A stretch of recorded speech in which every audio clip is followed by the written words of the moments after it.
So guys, napapansin nyo ba yung orasan natin? Tingnan nyo, pag ipagtutotal natin yan, di ba? Ang sagot dyan ay number 13. Alam nyo ba ang number 13 ay may iba't ibang kahulugan guys, depende sa kultura, paniniwala o simbolismo. Narito ang ilang common guys no, na meaning yan.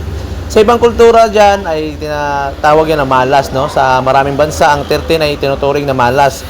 Halimbawa, may mga building na walang 13th floor. No? May paniniwala sa Friday the 13th na malas na araw na yon.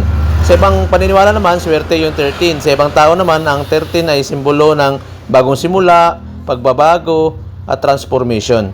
No? Pero sa spiritual o biblical meaning, sa Biblia, minsan ang 13 ay konektado sa rebellion o paglabag. No? Pero maaari din itong magpaiwatig sa pagsubok bago ang tagumpay. Sa numerology, ang 13 is equal 1 plus 3 is equal 4. So, ang number 4 ay simbolo ng sipag, foundation, stability, at saka hard work. Meaning, ang tagumpay ay makukuha sa pamamagitan ng sipag at tiyaga. Kalay. So, yun ang meaning ng 13.